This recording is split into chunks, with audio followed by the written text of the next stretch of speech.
اس نے اپنے جسم کو کمبل میں اچھی طرح لپیٹا اور دروازہ کھول کر دبے پاؤں چلتا ڈیوڑی میں آ گیا۔ اس نے یہیں سے احتیاط شروع کر دی تھی۔ ڈیوڑی میں اندھیرا تھا اور دروازہ بھی بند تھا۔ ندیم نے ڈیوڑی کا دروازہ تھوڑا سا کھول کر باہر دیکھا۔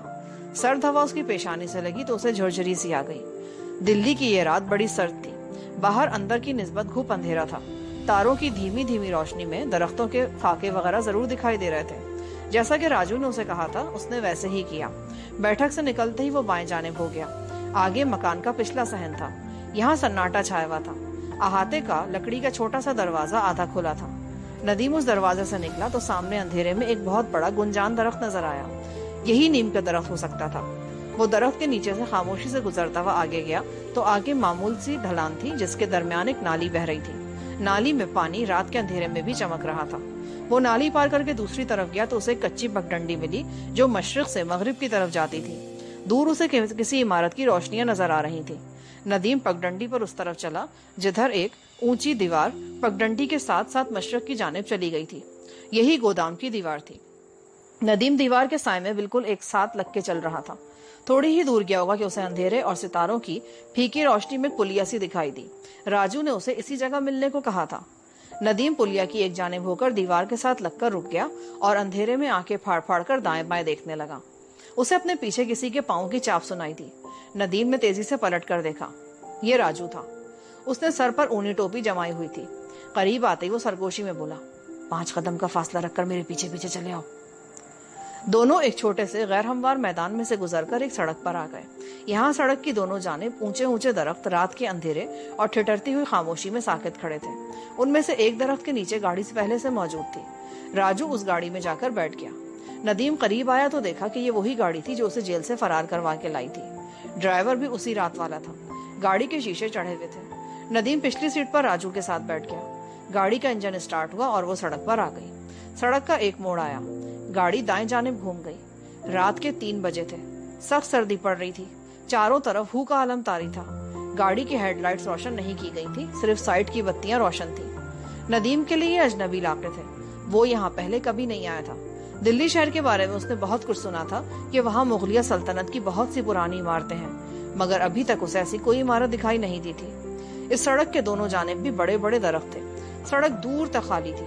ایک جگہ گاڑی موڑ کاٹ کر ایک کچے راستے پر چل پڑی۔ وہ ایک ٹیلے کے قریب سے گزرے۔ اندھیرے میں ندیم کو اس ٹیلے کے اوپر ایک گنبد کا خاکہ سا نظر آیا۔ شاید یہ کسی پرانی عمارت کا کھنڈر تھا۔ راجو خاموش تھا۔ دونوں میں سے کسی نے کوئی بات نہیں کی تھی۔ گاڑی ٹیلے کو پیچھے چھوڑتی ہوئی ایک درخت کے نیچے آ کر رک گئی۔ راجو نے کھڑکی کا شیشہ نیچے کیا اور ندیم سے کہا، وہ سامنے تمہیں کوارٹر دیکھ رہے ہو؟ اس کے باہر کوئی روشنی نہیں ہے۔ میں پہلے وہاں جاؤں گا۔ میرے جانے کے 5 منٹ بعد تم گاڑی سے نکل کر کوارٹر کی طرف چلے آنا۔ میں تمہیں کوارٹر کے دروازے کے اندر ملوں گا۔ دروازہ کھلا ہوگا۔ راجو گاڑی کا دروازہ کھول کر نکلا اور اندھیرے میں گرم چادر کو جسم کے گرد اچھی طرح لپیٹتے ہوئے کوارٹر کی طرف روانہ ہو گیا۔ 5 منٹ تک ندیم گاڑی کے اندر ہی بیٹھا رہا۔ اگلی سیٹ پر ڈرائیور بھی خاموش بے حس و حرکت بیٹھا تھا۔ انہیں سگریٹ پینے کی سخت ممانعت تھی۔ ندیم آنکھیں کھولے اندھیرے میں کوارٹر کے ابھرے ہوئے خاکے کو دیکھ رہا تھا۔ اگلی سیٹ پر بیٹھے ہوئے آدمی نے اندھیرے میں اپنی کلائی پر جھک کر ٹائم دیکھا اور بولا، اب تم جاؤ۔ ندیم نے دروازہ کھولا اور جدھر راجو گیا تھا اندھیرے میں کمبل میں لپٹا لپٹایا وہ بھی اسی طرف چل دیا۔ کوارٹر کے قریب پہنچ کر اسے برآمدہ دکھائی دیا۔ برآمدے میں اندھیرا تھا۔ سامنے ہی دروازہ تھا۔ ندیم نے آہستہ سے اسے دبایا۔ دروازہ اندر کو کھل گیا۔ اندر بھی اندھیرا تھا۔ راجو کی آواز آئی، بائیں جانب ہٹ کر کھڑے ہو جاؤ۔ اب ندیم کو اندھیرے میں راجو کا حوالہ نظر آنے لگا۔ راجو نے آگے بڑھ کر دروازے کے اندر سے کنڈی لگا دی اور بولا، میرے ساتھ آ جاؤ۔ یہ کمرہ پرانے بیرکوں جیسا تھا۔ وہ ایک اور دروازے میں سے گزر گئے۔ دوسری طرف ایک چھوٹی سی کوٹری تھی جس میں خدا جانے کیا کیا کاٹ کباڑ بھرا ہوا تھا۔ راجو کوٹری میں آتے ہی ندیم کی طرف متوجہ ہو کر بولا، یہ جگہ کون سی ہے؟ یہاں کیا ہوتا ہے؟ اس سے تمہیں کوئی سروکار نہیں ہوگا۔ اس کوٹری کے نیچے ہمارا خفیہ تہخانہ ہے۔ اگر تم عام حالات میں ہمیں ملتے تو تمہیں اس تہخانے کے بارے میں کبھی علم نہیں ہو سکتا تھا، لیکن اب حالات دوسرے ہیں اور تم فقیریے کے دوست ہو، اور فقیرے کے لیے تو میری جان بھی حاضر ہے۔ اتنا کہہ کر راجو نے ایک جگہ سے لکڑی کے پھٹوں کو ایک طرف ہٹایا اور فرش پر بیٹھ کر ایک جگہ سے تختے کو اوپر اٹھایا۔ یہاں سے ایک زینہ نیچے تہخانے میں جاتا تھا۔ تہخانہ زیادہ کشادہ نہیں تھا۔ یہاں گھوپ اندھیرا تھا، مگر ندیم کو محسوس ہوا کہ ایک طرف سے تازہ ہوا اندر داخل ہو رہی ہے۔ راجو نے جیب سے موم بتی نکال کر جلائی۔ موم بتی کی روشنی میں ندیم نے تہخانے کا جائزہ لیا۔ وہ یہ دیکھ کر حیران سا ہوا کہ وہاں فرش پر دری بچھی تھی اور دری پر تکیے بھی پڑے تھے۔ کونے میں لکڑی کی چھوٹی سی میز رکھی تھی، ساتھ ہی اگالدان پڑا تھا۔ راجو نے موم بتی میز پر جما دی اور ندیم کے پاس دری پر ہی بیٹھ گیا۔ یہاں زیادہ سردی نہیں تھی۔ ندیم نے کمبل کندھوں سے اتار کر نیچے کر لیا۔ راجو بولا، یہ ہماری ایک خاص خفیہ جگہ ہے، یہاں ہم کیا کرتے ہیں اور کس لیے کبھی کبھی آتے ہیں یہ کبھی بھی مت پوچھنا، اور جب یہاں سے چلے جاؤ تو کسی سے بھی اس تہخانے کا ذکر مت کرنا۔ ندیم نے کہا، خان جی میں احسان فراموش نہیں ہوں کہ جو میرے ساتھ اتنا اصرار کرے میں اس کا نام پولیس کے آگے زبان پر لاؤں۔ مر جاؤں گا پر آپ لوگوں میں سے کسی کا نام نہیں لوں گا کبھی۔ راجو نے جیب سے سگریٹ کا پیکٹ نکال کر 2 سگریٹ نکال کر منہ میں دبائے، انہیں سلگایا، ایک ندیم کو دیا اور دوسرے کا خود کش لگایا اور بولا، اب بھائی میاں یہ بتاؤ تم کہاں جانا چاہتے ہو؟ اگر تم بارڈر کراس کر کے واپس پاکستان جانا چاہتے ہو تو اس کا بندوبست بھی ہو سکتا ہے، لیکن میں تمہیں ایک بار پھر یہی کہوں گا کہ کلکتے جانے کا خیال دل سے نکال دو۔ وہاں تم ضرور پکڑے جاؤ گے۔ ایک تو تمہیں بنگالی زبان نہیں آتی، دوسرے وہاں تم جس عورت کی خاطر جاؤ گے اس کی نگرانی ہو رہی ہوگی، جس کا مطلب یہ ہوگا کہ تمہارے ساتھ اس عورت کو بھی پولیس پکڑے گی اور اس پر بھی پاکستان کے لیے جاسوسی کا الزام لگا دیا جائے گا، اور یہاں یہ الزام بہت بڑا ہوتا ہے۔ کوئی بھی مسلمان جب اس الزام میں پکڑا جاتا ہے نا تو پھر اس کی لاش بھی نہیں ملتی۔ ندیم سگریٹ کے ہلکے ہلکے کش لگاتے ہوئے نجمی اور صرف نجمی کے بارے میں سوچ رہا تھا۔ اگر وہ بارڈر کراس کر کے کسی نہ کسی طرح واپس پاکستان پہنچ بھی جاتا ہے تو کیا اس کا ضمیر نجمی کو اس طرح بے کسی اور بے بسی کے عالم میں کلکتے میں چھوڑ کر آنے پر کچوکے نہیں لگائے گا؟ نجمی کے ساتھ اس نے پہلے ہی بہت زیادتیاں کی ہیں، اس کی زندگی کی تباہی کا ذمہ دار بھی وہی ہے۔ اب وہ اپنے گناہوں کا کفارہ ادا کرنا چاہتا تھا۔ وہ تو ہندوستان میں آیا ہی اس لیے تھا کہ یہاں سے نجمی کو نکال کر لے جائے گا۔ خان جی اللہ گواہ ہے، میں ہندوستان میں آیا ہی اس لیے تھا کہ اپنی محبوبہ کو کلکتے سے نکال کر پاکستان لے جاؤں گا۔ آپ کو شاید فقیریہ نے یہ نہیں بتایا کہ جس لڑکی کی خاطر میں نے اتنا بڑا خطرہ مول لے لیا ہے، اتنی اذیتیں اور تشدد برداشت کیا ہے، میں اس سے محبت کرتا ہوں اور اس کی بربادی کی ساری ذمہ داری مجھ پر عائد ہوتی ہے۔ ہم شادی کرنے کراچی گئے تھے کہ اسے بدماشوں نے اغوا کر لیا، بلکہ میرے ہی دوست نے مجھے دھوکہ دیا، اور نجمی ایک ہاتھ سے دوسرے ہاتھ میں اغوا ہوتی فروخت ہوتی یہاں پہنچ گئی۔ راجو ندیم کو بڑے غور سے دیکھ رہا تھا، کہنے لگا، تم ابھی نوجوان ہو، تمہاری محبت میں جوش ہے پر ہوش نہیں ہے۔ تم جن حالات میں گھر چکے ہو وہ کتنے سنگین ہیں اس کا تمہیں احساس نہیں ہے شاید۔ تم اپنے وطن میں نہیں ہو، تم ایک دشمن دیش میں ہو جہاں پولیس تمہارے خون کی پیاسی ہے۔ وہ خونخوار درندوں کی طرح تمہاری تلاش میں جگہ جگہ چھاپے مار رہی ہے۔ وہ تمہیں پاکستانی جاسوس سمجھتی ہے، اور اگر تم اس بار پکڑے گئے نا تو وہ تمہیں زندہ نہیں چھوڑیں گے، گولی مار دیں گے تمہیں، اور کوئی پوچھنے والا بھی نہیں ہوگا۔ میں تمہیں صرف ایک مشورہ دوں گا، تم بارڈر کراس کرنے یا کلکتہ جانے کے بجائے دلی ہی میں اپنے سفارت خانے چلے جاؤ۔ وہ تمہارے ملک کا سفارت خانہ ہے، وہ لوگ ضرور تمہاری مدد کریں گے۔ ندیم نے پہلے بھی اس نقطے پر غور کیا تھا۔ اسے ہر بار یہی محسوس ہوا کہ اگر وہ اپنے سفارت خانے جا کر پناہ لے لیتا ہے تو وہ اپنے آپ کو کبھی معاف نہیں کر سکے گا۔